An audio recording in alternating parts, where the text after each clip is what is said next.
Hi, PurpleChest here, just as a start to One World, One Blood Bowl 21.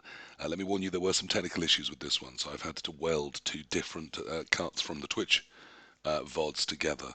And we do miss a little bit of some of the introduction and a little bit of the end, just of everyone saying goodbye. So you won't get one of my interminable wind-ups instead. I do hope you enjoy the episode, and I am working on fixing those technical issues going forwards. But this time, it's going to be a strange one.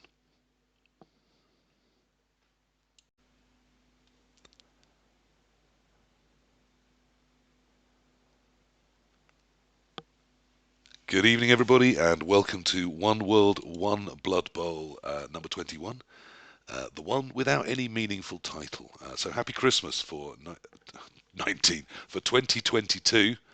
I wasn't there in 1922, despite some of the rumours currently flying around the Twitch scene. And I'd like to welcome some lovely people that have joined me for the sort of Christmas special, or the Christmas show for One World, One Blood Bowl. For this year, and to talk about just a few bits and bobs that are flying around at the moment that caught my eye and interested me. And I thought we'd get an interesting collection of people together. Principally, someone who is streaming and actively playing Blood Bowl 2, someone who's maybe drifted off and is playing a lot more FUMBBL at the moment, and someone who perhaps thinks of themselves maybe first and foremost as a tabletop player when it comes to playing Blood Bowl, and a hobbyist. And also then maybe an expert in the sphere of computer gaming and games in general, and talk about some of the big news that we had from Blood Bowl 3. But there is some other stuff going on I want to talk about as well. My name is PurpleChest, and obviously this is my show to some degree. In front of you we have Elyod, we have Enarion, we have Thor87, and we have the lovely Volkajo, all of them returning guests, so they shouldn't need much of an introduction. But I am going to introduce them a little bit and just say the following to each. Hello Elyod, how are you? How has 22 been for you? And what are your hopes and fears for 23? What's your Blood Bowl like at the moment? Good evening, PC. Merry Christmas to you and to You too. everybody. And yeah, how's my 22 been? I guess the same as the 21 and the 20. More near misses, more continued failure. Still never won chalice. Still play Blood Bowl 2. Still streaming it. Playing a bit of FUMBBL now and then. Very much enjoyed the FUMBBL in this year with a new rule set, which we've not seen yet, of course, on the Yeah. Cyanide client. We'll see that next year.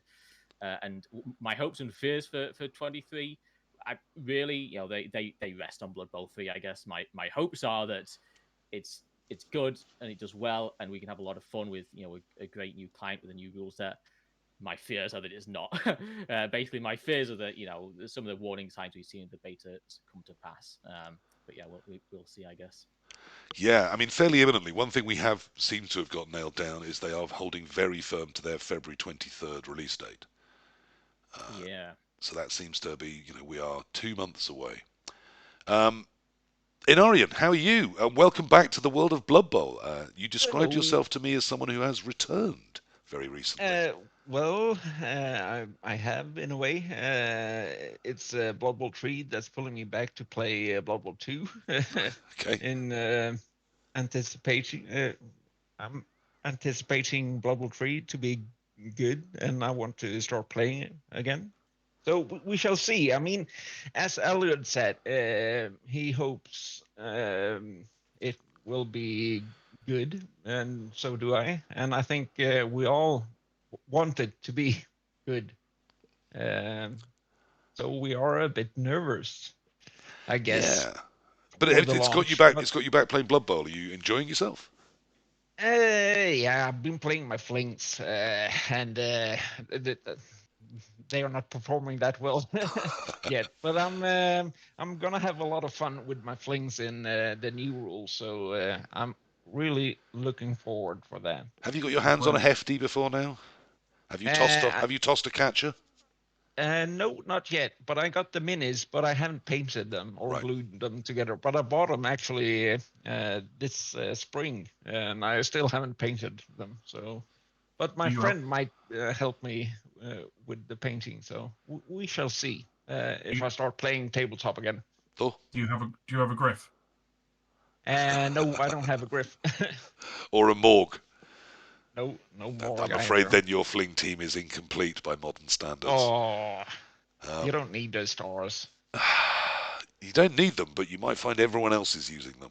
Yeah, in the I stunty know. scene, and Yeah. that's a huge problem. We should talk about another day. Yeah. That maybe deserves its own thing. He started talking already. So Thor, how are you? How's your 22 been? What are you looking forward to, or hopes and fears for 23? So my 22's been quite interesting. I've bought a house. I'm finally moved in, settled. The internet is now up running, and I started streaming again today. So back painting on stream, which is good. Um, yeah, so that's been a massive development. Potentially a new job change in the new year as well, which should be really good, and potentially give me more time to actually paint on stream as well. So can't complain. My hopes and fears for 2023 are mostly revolving around Thrudball and the World Cup next year.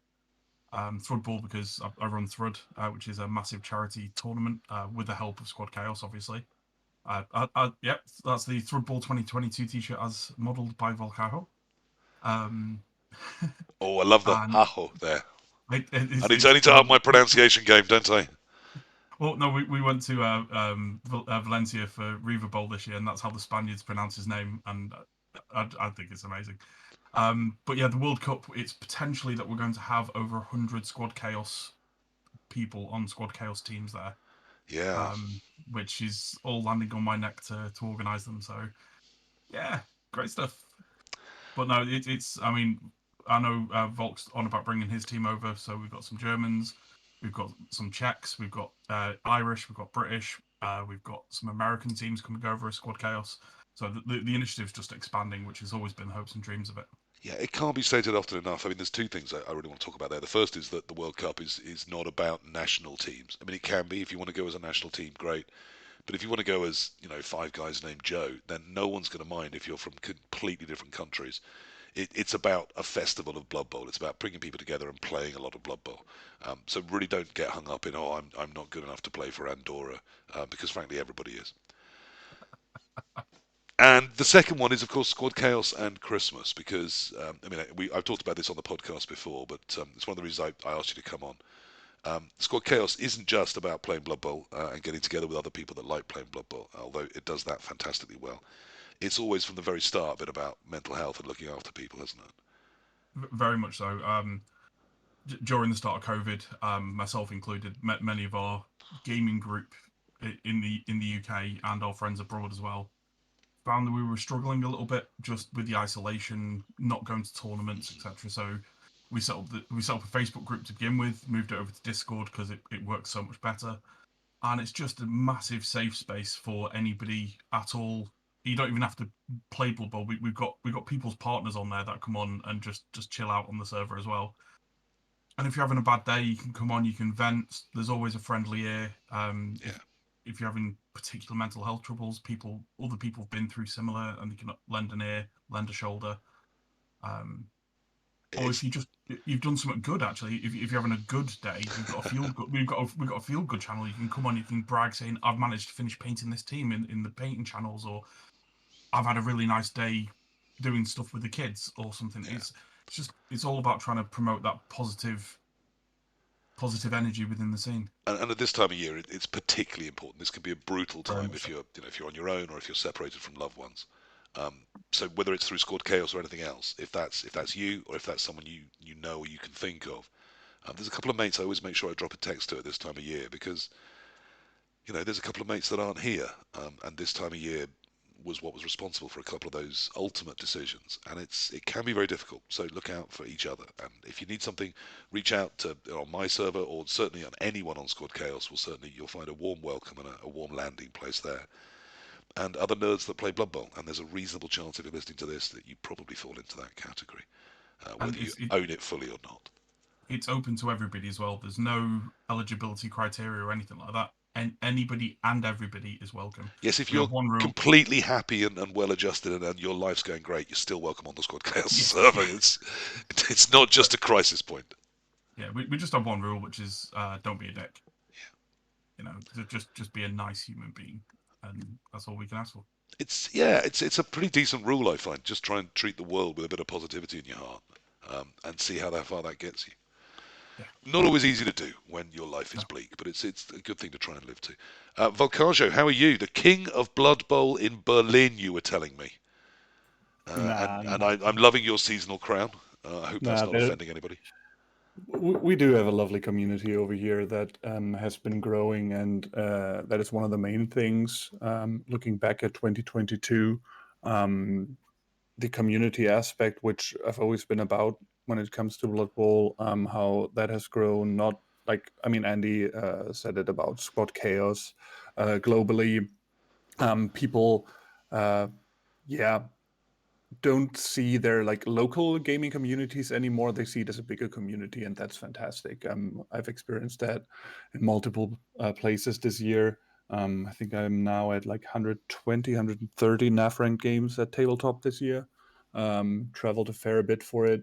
Met a lot of people I only met online before, and it felt like instantly they were my close friends because I've talked to them on Twitch for like the last 3 years or whatever. And it's just like great to see the community grow in this way. Blood Bowl wise, as you said, I moved over to FUMBBL mainly from Blood Bowl 2 with the goal of drawing less. Like I've always had a very good draw rate. I hardly lost any games, but didn't win as many as I wanted to, and that changed on FUMBBL, which is great. So achieved that goal. And at this point, Volkajo basically talked for a couple of minutes about how fantastic he is at Blood Bowl and how everyone in Berlin owes him as their king fealty. And then we moved into deciding that the technical aspects were falling over too much. So we had to stop, we had to restart the stream, and that's where I'm going to weld straight into the second part of One World, One Blood Bowl.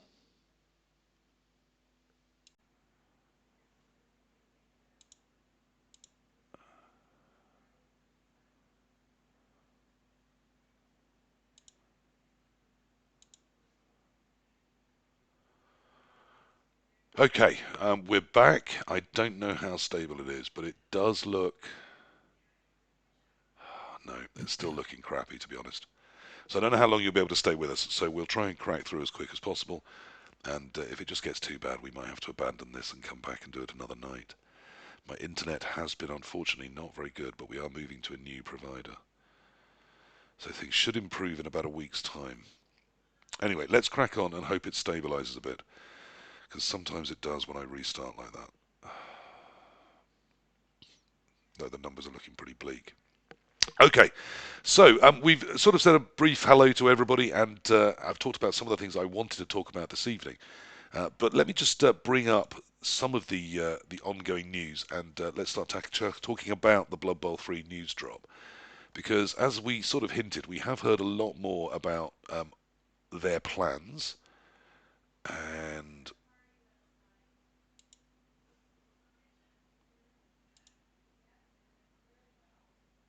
this. Oh God, there we are. It's certainly the first thing. Why isn't that visible? Okay, well, we'll move to that one and do it there.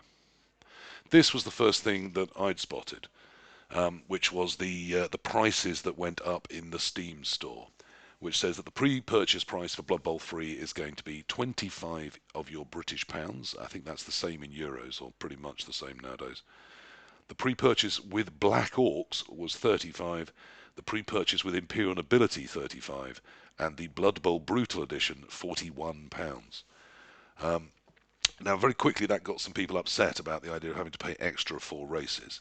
And then this was spotted in the PlayStation store sort of pretty much within about 20 minutes, which sort of told us that the Brutal Edition includes the Black Orc customizations, thus, because we also thought that the Imperial Nobility and Black Orcs were in the 12 teams we were expecting to be in the release of the full game.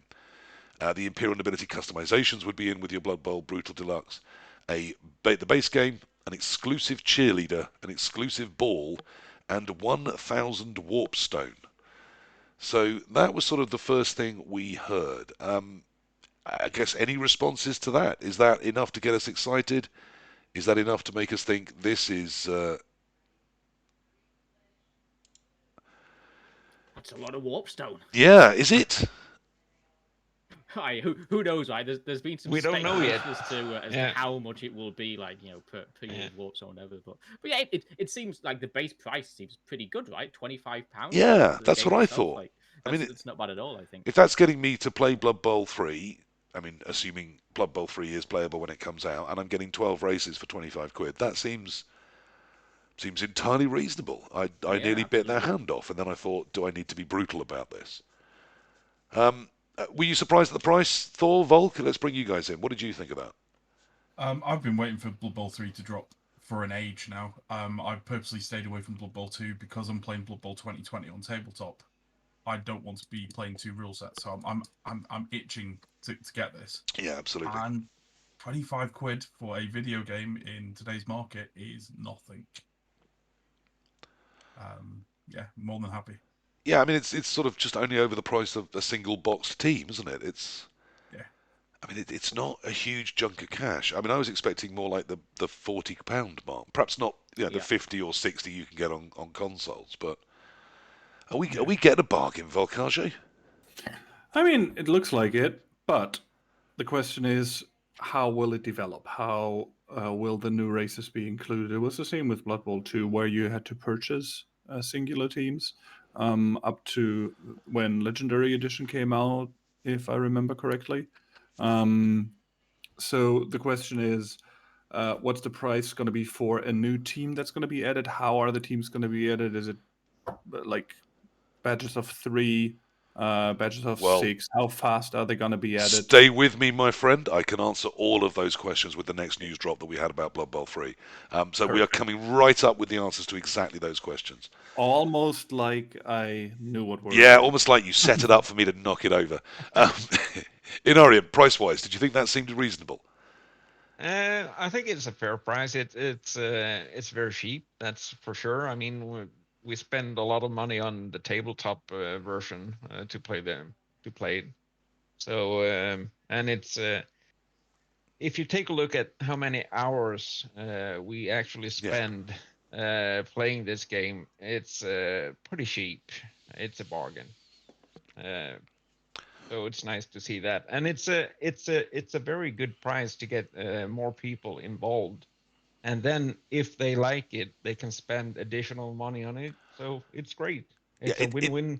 It is kind of falling within sort of impulse purchase price, isn't it?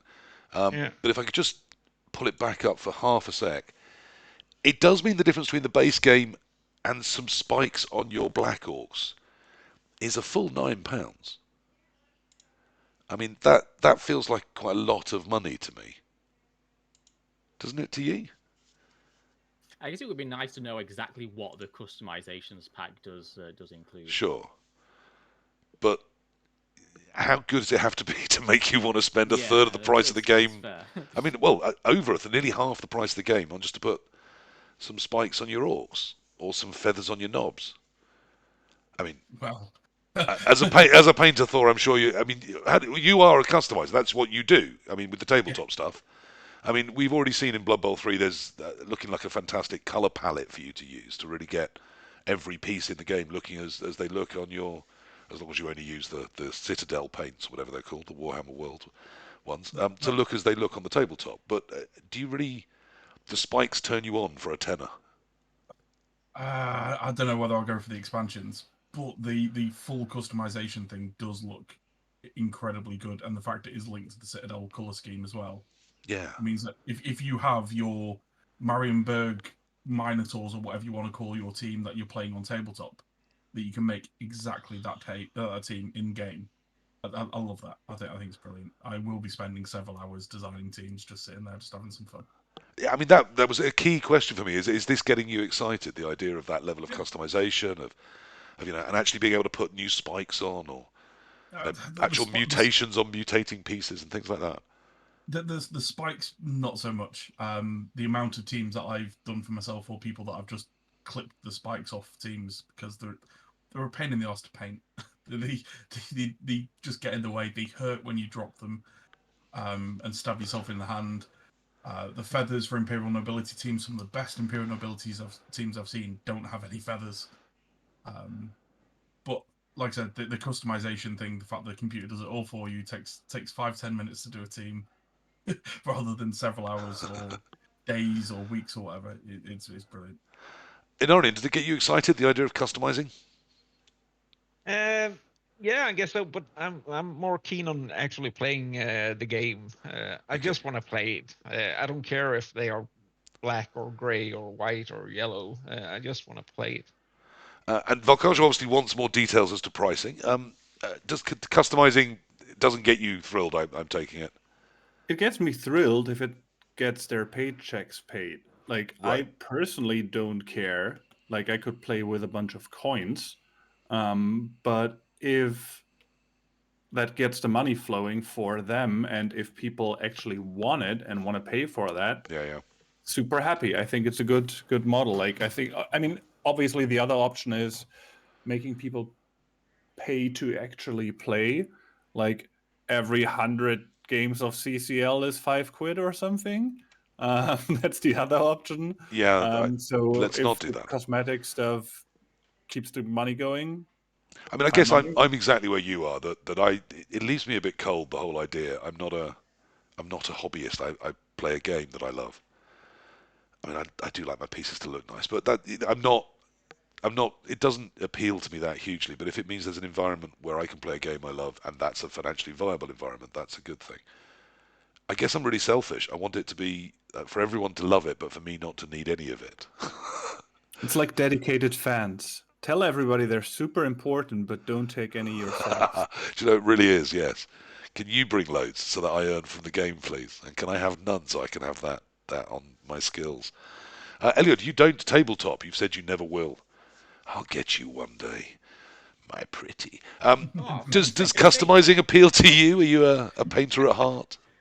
fake news. I'm open to some tabletop in the future potentially. But yeah, I don't mind painting. I quite enjoy it. I have to be in the right mindset. I think it's quite a chill activity, and if I'm like distracted or have something on my mind, I don't quite enjoy it. And I don't do it much. And I certainly haven't done any tabletop yet, so I've had sort of limited reason to. And to be honest, the main use I had for the customization in the betas was trying to make my players stand out from the pictures as much as possible. So Right, yeah. making some nice bright pink orcs to try and see them against the Nurgle pitch and this kind of thing.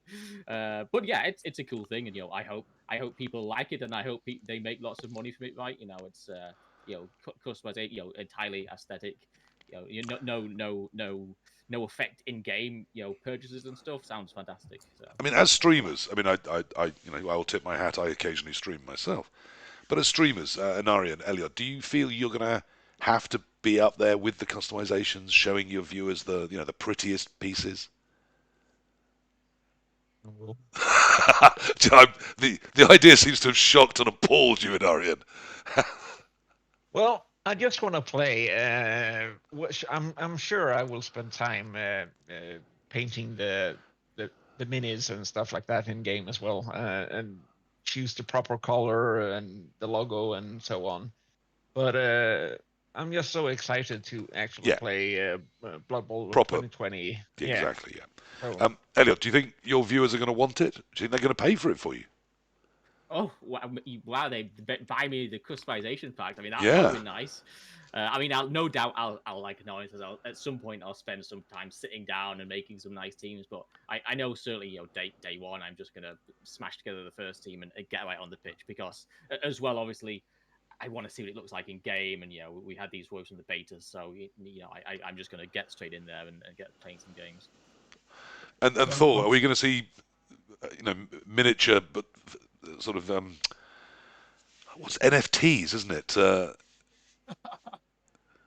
Yeah, I can't see that happening within the Blood Bowl. But there is one thing I do think would be really cool for people who are streaming BB3.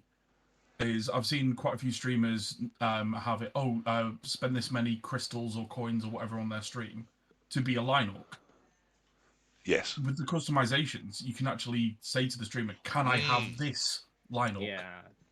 Can I have this on my character?" And it allows your audience to get more involved with the team that you're going to be playing as well. And I can see that being a nice thing to be able to interact with your audience with. Yeah, it's a very cool idea. Yeah, and it can take anything up to 10 minutes of free content that isn't playing Blood Bowl to customize one player. That's awesome. What a great idea. I think the streaming community is instantly in your debt. And suddenly we all need the customizations, Elyod. That sounds great. Look, anything that drives anyone into Blood Bowl and into feeling part of it, that's good news. I don't know about the customizations. So then we got the news that Volkajo is waiting for and has set me up for beautifully. Let's have a little look at that. If I can candidly pull it all open again. So the next thing we got was this lovely, huge news drop, which is all the details of the season system broken down.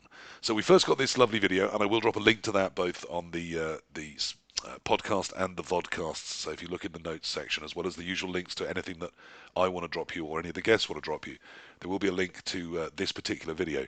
This is just the Steam page talking a news release from Cyanide about the coming Blood Bowl 3. They announced that the new season system will be in Blood Bowl 3. We are very excited about all the changes it will bring and believe it will benefit Blood Bowl 3 for many years. We have taken the time to read a lot of the questions, and whilst we're pleased with the overall reception, there's a lot of feedback to take in, and we want to make sure we answer all your questions. That's why we'll look at the system in depth in this news post and in the future, and we want to break down everything and make sure everyone understands the season system inside out. Consider it full disclosure. That's a whole new attitude from Cyanide, isn't it? It shows a nice level of community engagement. I like it. Yeah. I think it's the new publisher, Nacon, actually, that runs the show here. Okay. So, but it's pleasing to see their involvement and commitment to the game. So I'm very pleased with it. And we are getting a steady stream of new news. Just to pop back to it for a sec. Let me pull it up. So, seasons are going to last for 3 months. 3 months for them is the right length of time. I think it's a complete coincidence that it's also the same as a quarter for a financial reporting year. To keep the game exciting and give players enough time to enjoy the season's content. We really want each season to have its own identity. This means strong, impactful new content that gives a real sense of a fresh experience. Very like Fortnite seasons. It's also important to consider the impact of the competitive environment that fresh or updated content, such as a new faction or new star players, can bring. So I just want to pause there for a second and talk a little bit about that. That's the idea we already have from the video. I don't want to play the video for you because that's easy to do, for you to do. That each new season, lasting 3 months, is going to bring us a new team. They haven't said that the first season is going to start at the minute of the relaunch. Some people said 80 days. That seemed to be slightly rolled back. But we're going to get seasons lasting 3 months, and each season will have a team associated with it, and that team will be released to us to either buy as downloadable content or to achieve as part of a blood pass. We'll talk about those sorts of things in a minute. 3 months for a season, that's quite a lot longer than the 7 weeks we have now. How do we feel about that? Enarion, does it interest you, or does the competitive scene in 3 months?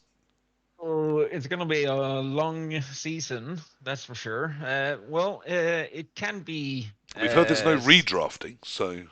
Yeah, but it can be 7 weeks season, and then you have a 7-week playoff. We don't know yet. We are clueless to if there's going to be a playoff, like in the championship ladder and stuff like that. Mm-hmm. Also, I think it's important to address that when a new faction arrives, if you recall back in Blood Bowl 2, when the Chaos Dwarfs appeared. Yep. Suddenly, it changed the dynamic of the competition quite a bit, and so I think it's wise to bring one race every 3rd month, and we will see what happens. Yes, I mean I can see the sort of logic behind it, but doesn't it mean it's going to be 4 years until we get to the 28 races that currently inhabit Blood Bowl 2020? Because we're starting with 12. Yeah, but we don't know yet. 4 a year. There's 14 missing. Well, 16 missing. 16 missing. That's 4 years. I don't think we know yet if Blood Pass will only contain one faction each time. I mean, Very true. it can be so that all the stunted teams appear in one Blood Pass, and they can do a group of factions, or I don't know yet. And we can pick and choose with the Warp Stone currency we have to buy them. But, Yes, I mean, it does say that. Moving on to the Blood Pass, it says the Blood Pass will be linked to a season and its content will change every 3 months as well. There's 2 versions of the Blood Pass. Anyone that's played a modern computer game is going to be very familiar with these. A free version, which will allow you to unlock cosmetic rewards during the season for playing matches and the faction of the season for free if you complete the Blood Pass. So when a new faction comes, it's going to be obtainable for free for everyone that has the base game, apparently, as long as you play enough Blood Bowl. The paid version can be bought at any point during a season. It allows you to instantly get the faction of the season, so you can start the season with that new faction, or you can earn it. And even more cosmetic rewards. Note that the Blood Pass is retroactive, which means, of course, at the end of the season, you can decide you want all the stuff they gave away for the paid one during the season. Each tier of the Blood Pass requires the same amount of experience, so it doesn't become more grindy as you progress. So they're not going to give you the first 4 or 5 things on the pass for fairly cheap amounts of doing work, and then items 6 to 10 are going to be months and months of killing the same little thing. There's going to be Warpstone, as we already know. There's 1,000 of it if you go with the Brutal Edition. Warpstone is the new in-game currency. You can earn it by playing the game. As a reward for certain Blood Pass tiers by leveling up, or directly, of course, by buying it. With Warpstone, you can buy cosmetic items in the shops, use it to buy the Blood Pass, and acquire factions from previous seasons. So if you join the game a couple of years after we begin, they will still all be available if you pay enough Warpstone. As you progress through the tiers, this is quite interesting. Our goal is to reward everyone for playing Blood Bowl the way they want to. All the main game modes, campaign versus the AI, official or private competitions, will allow you to gain Blood Pass XP, as all regular Blood Bowl actions in matches, passing, blocking, dodging, scoring, will grant Blood Pass XP. Is that okay? yeah, I play quite a lot of games on my phone when I'm bored, and there's a lot of games that do exactly the same. It's just the state of modern gaming, really. Doesn't it mean that day one of a new season I can just sit down and play the Dave and his dog league? And as long as the dog's not on form, I can just take the piss, make sure I've got lots of actions that are generating those Blood Pass SPP or whatever they are, and unlock everything for free, and then go, haha, I've beaten you, capitalism. I mean, I guess so, right? Well, that's fine, isn't it? You can play a bunch of games as the AI, like you say, doing loads of vanity passes and touchdowns and killing all the AI players and get your cosmetics. Sure. You're still playing the game at the end of the day. Right. So yes, true. You're still using their product, which is what they want you to do. Okay. And the more you use their product, the more likely you are to sink more money into it if you want to. I guess that is fair. And so this idea again of the 2-tier Blood Pass, we're all fine with that. We expected that to be how this was going to be working. It's just effectively just more cosmetics, right, for the paid one, and you get the team. You get the team earlier as well, but then you get more cosmetics on top. I guess. Well, it sounds like you might get the odd cheerleader and ball. Ooh, wow! Don't you want shiny balls, Elyod? I'd love shiny balls, but I mean, it depends what the price is, right? I could go with the free rough balls if the shiny balls are too expensive. Famously, we live in a world, don't we, where someone monetized putting a reticule for aiming your gun in a third-person shooter in the center of the screen, and that was $1 for download. So nothing is beyond this mad world. The only thing I don't understand is if you can unlock the race of the season, which is basically what they said, with your XP or the purchase within that season. What happens when the season of Black Orcs is over? Then, if you want it, you need your Warpstone. Then you need your Warpstone, okay. You can still buy it later on, yes. Yeah. But you can't EXP clear it, basically. No, it doesn't seem to be. That's not true, because the more you play each season, the more experience you get. And there are 50 tiers you have to unlock, and each tier award you with a bunch of warp stones. And you get that currency and you store it on your account, and you use that in the shop to buy the race to unlock content. Yes, I've still got a ton of cyans lying around, Yeah. which I occasionally throw at a uniform Exactly. for something. Yeah. And if you want to, not do the grind, if you want to actually, pick up 3 races you haven't got, and you don't want to get the warpstone or you've run out, I'm sure there are ways to in-game purchase it, but it doesn't mean it's going to be Yeah, necessarily exactly. heavily forced. And I think we all expect that after, say, a couple of years, there'll be a legendary edition which will bind all of the previously sold races together in one release. That tends to happen. Because expecting people to join a couple of years late into a game and then buy, legions of downloaded content is a huge barrier to entry, which no company really wants around. So they try and drop the barrier at that point to new people coming in, don't they? So I think that's sort of pretty much all we expected. But I still think a 3-month season pass. What if you?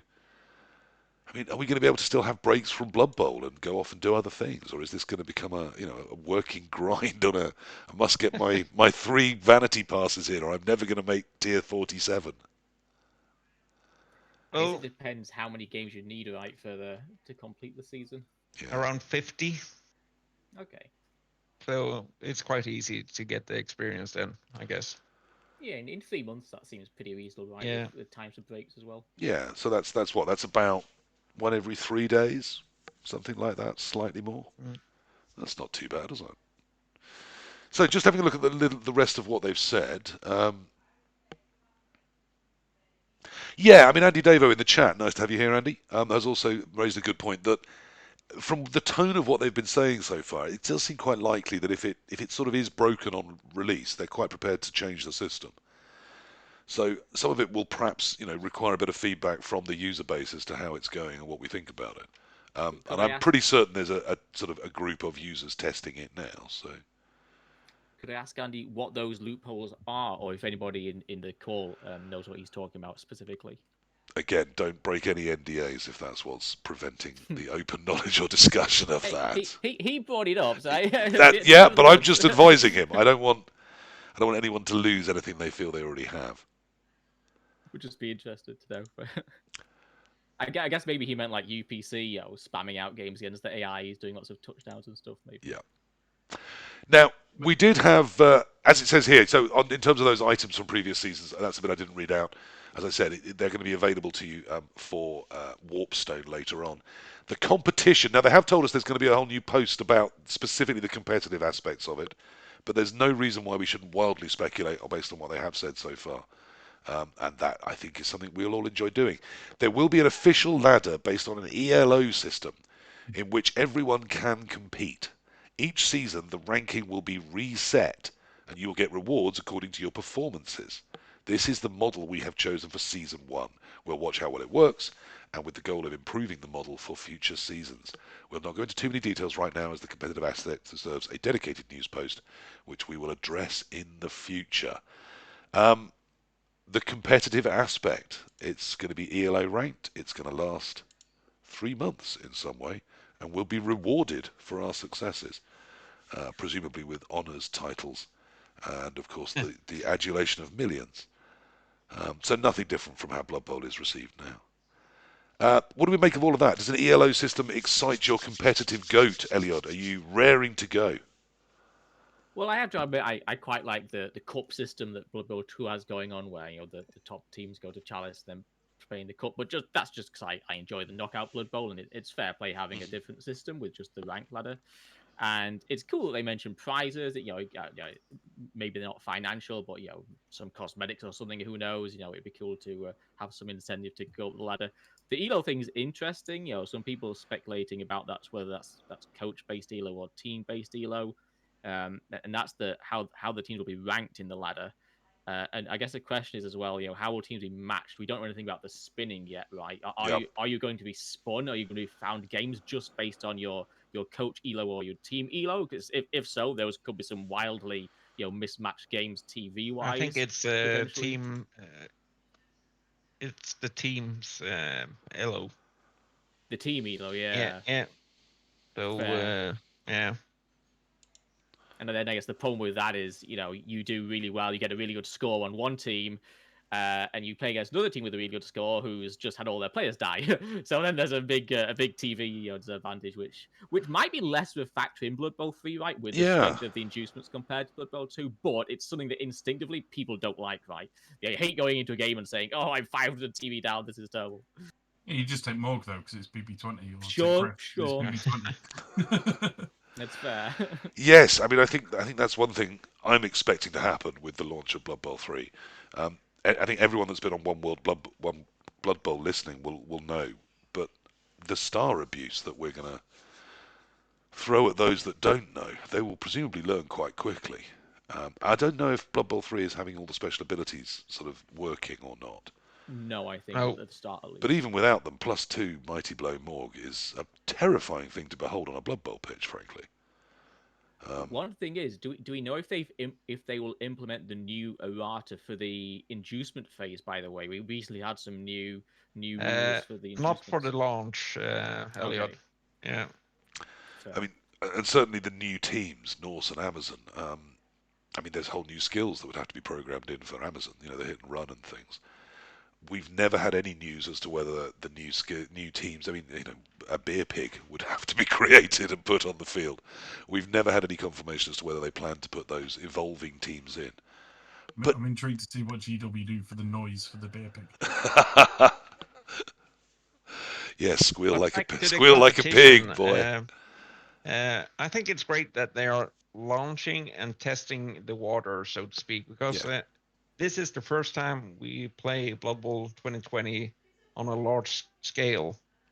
And sure, you guys have been to the tabletop tourneys and stuff like that, but it's smaller competitions. I can show you thousands of games of data from FUMBBL. I mean, yes, this is bigger, but FUMBBL has scaled it up to a very large size.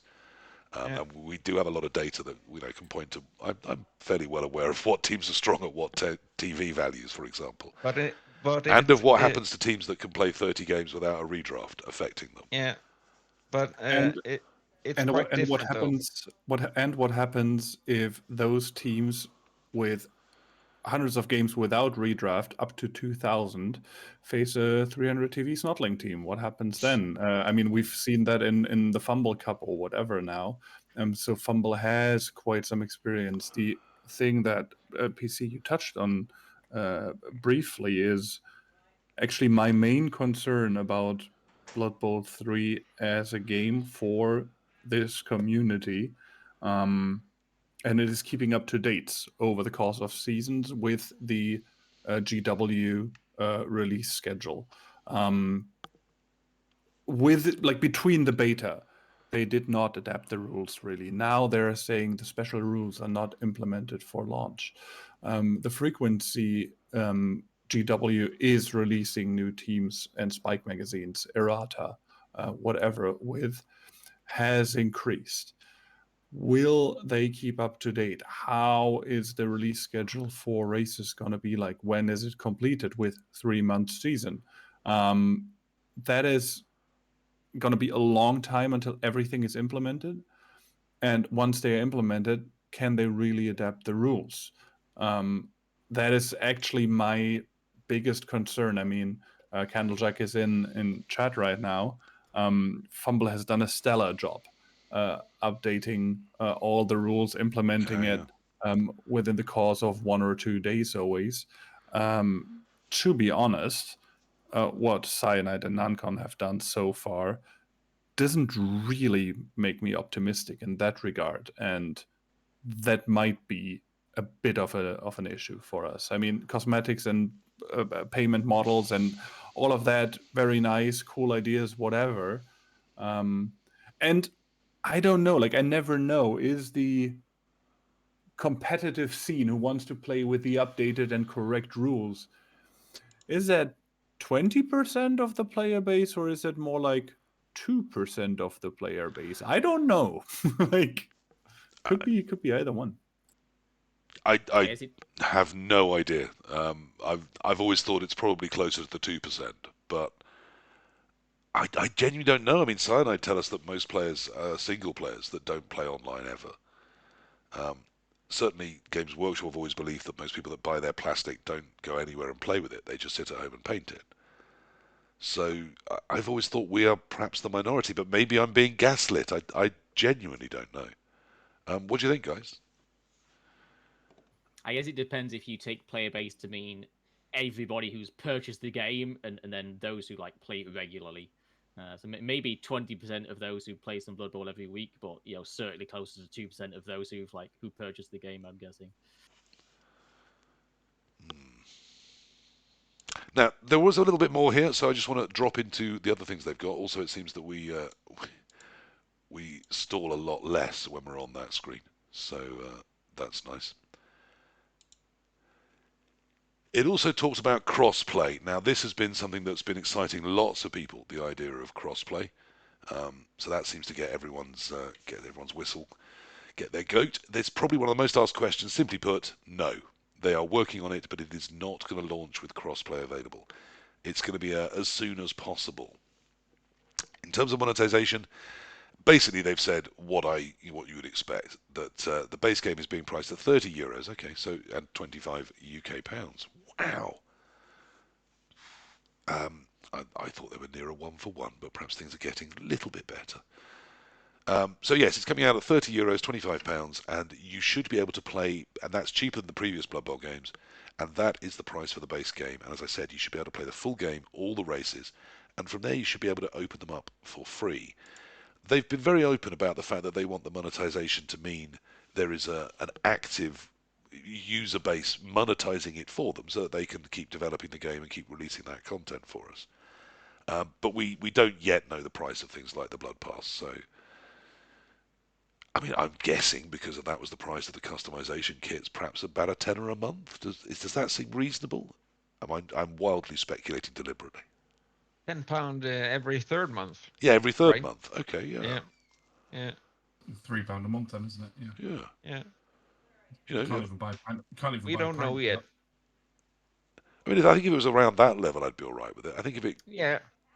I think we want to support them because we want them to keep on building upon it, to release new Absolutely. features for the game, and also make sure it's so close to the rules as possible.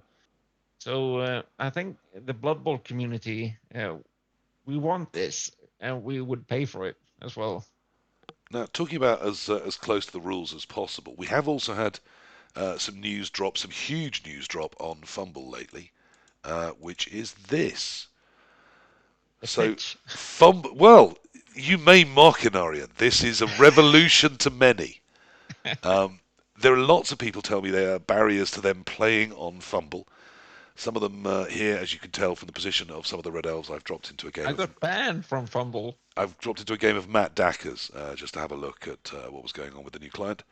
And in the same old client, there is a button now up here under User Settings where you can click and get yourself a vertical client. Now, some people have said to me that it's the old school graphics or the size of the client, which is slightly resizable if you exactly know how, that prevents them from playing FUMBBL. But some people have said it is the angle of the pitch, that the traditional FUMBBL pitch is, of course, sideways, whereas now you can have it vertical. There we are, gentlemen, a revolution. But not content there with that revolution, Krista went further. Oh, yes, he did. And he gave us today, hot off the press, you may not know this if you haven't been hanging out on the FUMBBL Discord, he gave us the square client. So now, as you can see, it is the vertical client, but the chat window, which is here, and the game log, which is here, have been moved to the side of the pitch, giving you a lovely square-looking interface with your vertical pitch there. So if that has been your huge thing about FUMBBL, that has changed. It is now a vertical client, if that is how you choose to play Blood Bowl. Is that a thing? Is that newsworthy? And is that how people should choose to play Blood Bowl? It is insane how many people have told me I'm not playing FUMBBL because it's vertical. It's horizontal. Like, it's insane how many people have that as their main issue, switching to the client with the correct rules. But it is a thing. I'm very happy it's there. I tried it for about 15 seconds, was freaked out, changed it back. But I don't know, like I'm the right person to talk about this because anybody who has played me at tabletop, and Andy, you have, I think we're both similar. That we're like, we kind of sit halfway around the table, and like we're not either side basically. So we're a bit flexible in a way. I've got a bad shoulder. I had a shoulder operation 10 years ago. And if I go to a 3 or 4 game tournament or a weekend tournament, I can't sit and reach across the table, play end on end, without my shoulder kicking up. So I tend to sit on the side. And the amount of opponents I have say, I can't play side on. I've got to sit on the end of the table. I'm like, you do, sit where you like, but I'm going to be sat playing fumble style, as people call it. And It is known as fumble style, yeah. particularly on tabletop. It's very weird. I prefer it. I don't know why. I just prefer it. I really do. I went to I just like to be in my opponent's face, literally. I just like to be as close as possible so they can actually smell my breath. I think we played it horizontal as well back in the days, but it was because of the table size. So it depends on the table you're using, I guess. Well, look, this brings me to the final image I wanted to show this evening, which is this one. Now, when this was mentioned on the lovely Rick Reckless's chat, a man I have nothing but time, love, and respect for, and don't we all? Everyone loves Rick. He's Blood Bowl's Mr. Nice.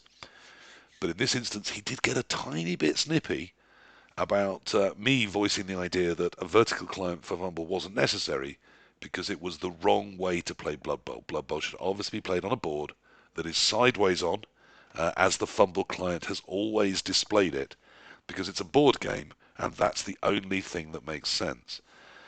Rick said that no, that not only was it the tabletop community that played at each end of the board, but that was in the rules. I said it wasn't, that there was no support in the rules for playing the game from the ends.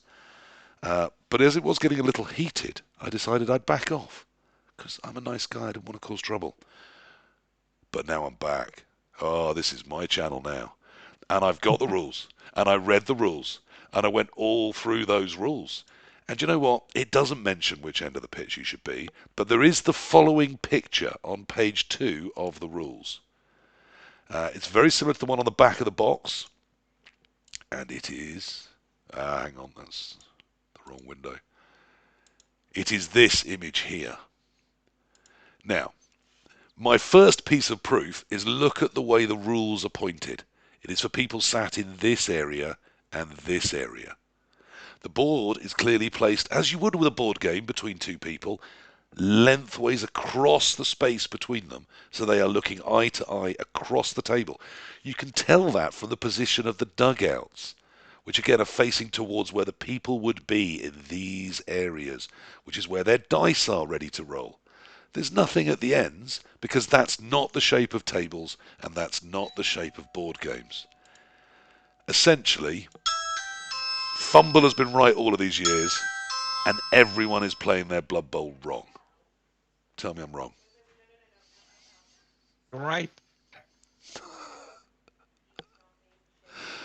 Volkajo, I'm right, aren't I? It's Fumble. Fumble's had it right all along. I mean,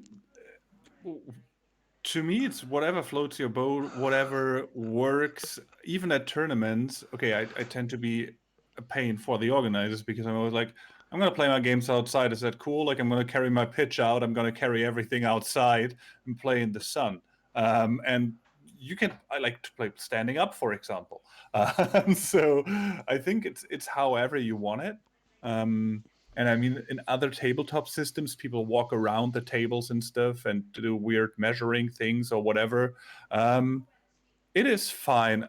Obviously, the big question is, if you run a massive tournament, how to set up the tables, because there you need a default setting. Like if you've been to big tournaments, like let's say the NAFC or something, where space is also very limited, you need to agree on one setup. And that is usually lengthwise because I guess it fits more people in total.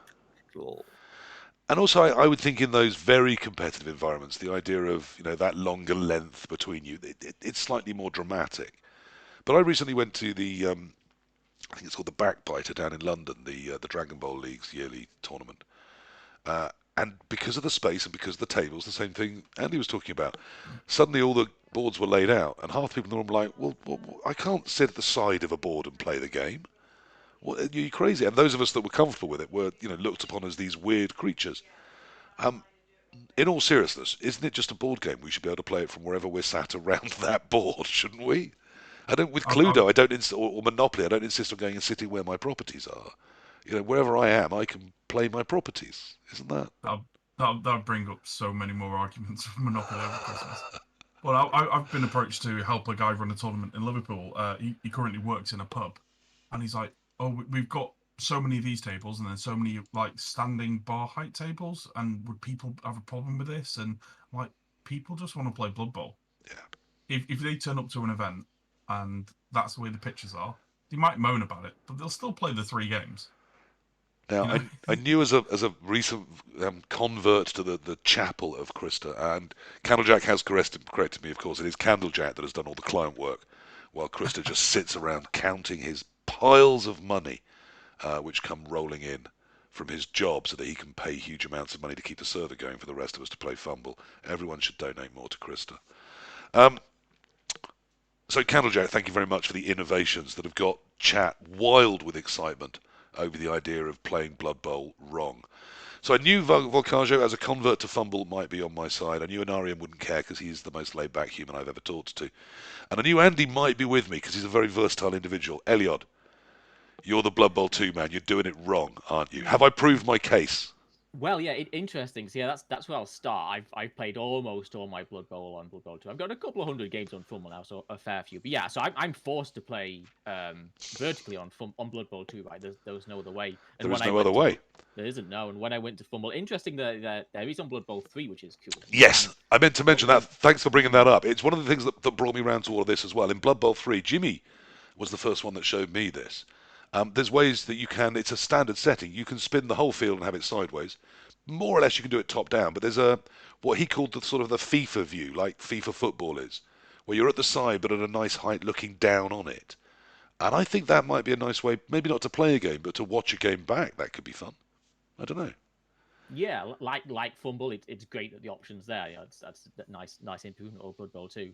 And so when I went to Fumble, I was, and I'm still a little bit thrown by the horizontal pitch, but honestly, I think it's the way to go. I think from it depends on the person, I guess, but from a maximizing your game perspective, it feels like a horizontal view gives you a more unbiased perspective of the play, right? Surely in the vertical view, you're kind of, a little bit constrictedly, or you get your perspective and not the defense perspective, whereas horizontally you get both equally. It seems kind of, if you could learn to play one way or the other, I feel like learning to play horizontally might be slightly more advantageous, but maybe that's just a bit silly.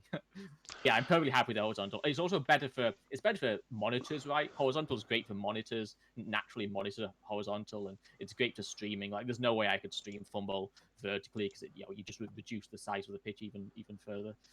So yeah, I mean, you've done some customizing on the horizontal client to make it very streamable, haven't you? And that's been very popular. Yeah. Just to maximize the size of the pitch, yeah, because like you say, that's a big complaint, and probably the complaint I empathize with most about Fumble is the size of the thing, Yeah. But playing it and watching it on stream. Yeah, absolutely. Is it mad that people care about this so much? Because certainly people are in real cliques over this. I mean, I am kidding. I think you should be able to play Blood Bowl, whichever way you are able to sit at a table and play. But I do think, if I had to say what I felt the game is designed to be played, it's two people sat on the opposite side of a table with the board laid out sideways between them. I think the pictures show that, but I don't want to fall out with Rick because obviously he's the nicest man in the world, but I think he's wrong. You can reach the entire board if you're sat on the side. If you're sat on the end, you're going to struggle to reach all the way through to the other the end zone. Well, yeah, and I don't want people touching my pieces. I want to touch all my pieces. So if I'm at the side, I can definitely do that. I can move them around, and I can touch all of your pieces too, which I also probably want to do. So I think that's proven to me. There's a revolution coming, and it's everyone playing sideways. I'm not sure about that because from a tactical perspective, it's kind of easier to play it like we do in Blood Bowl 2. You really For think me, at so? least. Yeah, I mean, I'm with I Elyod. do. When I look at a fumble pitch, I instantly know where everything on every side is, how both defences and sides are lining up. And although, particularly when I'm streaming, I often zoom in a bit to actually play the turn, the minute I'm finished with my turn, I find I zoom out to get a better tactical view. And on Fumble, I've never forgotten someone in my backfield. It just doesn't happen. Whereas on Blood Bowl 2, there's bits of the field I don't see sometimes. That seems insane to me. That's true. I will convert you one of these days. You'll play a game sideways and you'll go, but now I can see We shall see. everything. I went to an event in Solihull last weekend. My first round opponent didn't see. He cleared off the corner of the cage, cleared off the corner of the cage, and then didn't blitz the ball carrier because he just didn't see it because he was sitting end on, and I saw it and I was sat on the side and I'm like, poker face, didn't say anything, and he moved the guy who could blitz, and I said to him after, did you not see the blitz on the ball carrier? He said, no, I just didn't see it. He walked round to where I was sat on the side of the table, and he's like, it was so obvious. So you may have a point there, Elyod, of the tactical side of it being better horizontal. Volkajo, is there a tactical weakness here from people wedded to one or the other? You're my man to find the weakness. I think you should be able to basically adapt to both. Like, just make it about the game state in your head and convert that, if that makes sense. Yeah. Also, there's like a big, very well-known English Blood Bowl player who always claims that he never sees miniatures on the board, doesn't he? Like, Yes. he said you could play with anything. He literally only sees the basically skill icons. Like, there's a dodge player, there's that. And if you're not making that up, and if you actually reach that state, that's where you want to be, and that's also where it doesn't matter like which way the pitch is. That's why I tend to switch it around, basically. There's a list of people on Fumble who I have, and I won't give to anyone, who have confessed to me that they use the setting in the client that allows you to just have discs with colours and a letter on them, denoting what each of the positions is. And there are people that prefer to play that way. There's also others that have replaced all the sprite graphics with ones from Star Wars, because people are insane. And particularly the people within the Blood Bowl world, if there's something they fancy doing, you know, qualifying a death roller for Chalice or something equally ridiculous, they'll just go ahead and do it. And just nothing's going to stop them. They set their mind on it and they go crazy and they just get it done. And congratulations to Nolisius, who seems to be doing a cracking job of doing exactly that. It is at the hour, which is what I asked of you guys, and I didn't want to keep it too late this evening. Hopefully, it just looks like, annoyingly, some of the issues. Someone suggested turning low latency off. I have. It doesn't seem to have cleared us up entirely. So I think let's not push our window here. They're about 5 hours behind us, so I'm not going to be able to turn the stream off anytime soon. But hopefully, I'll check the recording. Hopefully, this is still all usable content in some way, shape, or form. Our hopes and fears we've already covered, but I want to know if we have any New Year's resolutions. Anything I haven't covered, sorry, in terms of the Blood Bowl 3, the Fumble news, anything that I didn't mention or give you time to talk about. Well, look, thank you guys for coming on. Andy, what is your New Year's resolution? What are you going to try and do in Blood Bowl or in your life in 2023? So in Blood Bowl, Volt will know this. I have a challenge that I've been trying to do. I finished doing the 26 as it used to be, which was using all races at tournaments. And I got to the end of that, and I was like, oh, what's going to be in my next challenge? I realised I had a best painted trophy for 13 different races. Spoke to Mike Davis, the NAF record maestro, and he told me nobody has ever managed to get a best painted trophy with every race. I am currently one race away. Oh, wow. I've got humans left, and that's why I've been playing humans for the past 6 months. Oh. I've been playing humans solidly since the NAFC, taking 2 different teams to try and get this best painted award, and I still haven't got it, so I just need to complete this challenge. You need to take it somewhere where people are terrible at painting. You know, find I was going to say something very, very untoward there, but find it somewhere where you just think people will not have a high level of coordination. I don't know, say Wales, and find a tournament there, and just put some humans in. Do you think it's because they're the most boring team in Blood Bowl and they don't catch the judge's eye? Is that? I don't know. I've got a second edition team which can do humans, Old Alliance, and Chaos Renegades, all painted up as Squad Chaos. I've tried them, didn't win it. I've got a Discworld themed human team which has got a lovely massive display and everything like that. Taking that to 4 events, haven't won it there. So I don't know. I'm gonna sit down over Christmas, try and do just a full on modern human team, and see whether we can get it there. But it's just frustrating. But I know I want to be the first person in NAF history to be able to achieve this. And that would be the 28, would it, of the modern 22, or? So technically it would be 30, because I've got Bretonians and Imperial nobility. Right. But yeah, there's And 29. Slan? I've got Slan. Yeah, There's 20, which are a NAF 20, team, but of course they don't count as Yeah. an official Blood Bowl 2020 team. The NAF is keeping them alive. Yeah. But no, I've got all but humans. Wow. Well, that's a hell of an achievement, and what a target for 23. Good luck, my friend. Thank you. Enarion, is it just playing Blood Bowl 3? I'm sensing I know where this is going. What's your resolution for 2023? Well, I'm gonna try to find some more time to actually play the game. So I will be coming back playing more Blood Bowl. That's for sure. In some way, if Blood Bowl 3 falls flat, I might even start at FUMBBL. We shall see. But I'm pretty sure it's gonna be playable in next year. So I'm gonna try to find more time. Yeah, I'm excited about it, and I want to stay positive, and I'm going to see what Yeah. happens when it drops, and I'm not going to badmouth it until then, and hopefully I won't have to then. It's going to be what it's going to be, and it's what we've got as a Blood Bowl community. So I don't think it's going to affect FUMBBL. You know, they're releasing with 12 races. FUMBBL has 28. So if you want to play the 28 races, you're going to have to wait 4 years to do it on Blood Bowl 3, and that's if they get to all 28, or you can do it always on FUMBBL. They are different things. They always have been. I think of FUMBBL as a computerized, easy to access, works everywhere version of the board game. And I think of Blood Bowl 2 and 3 as a computer game version of Blood Bowl.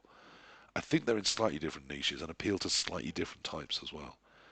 So I think it's all good for Blood Bowl, and a good Blood Bowl 3 will be good for all of us. Volkajo, New Year's resolutions. What's yours for Blood Bowl and 23?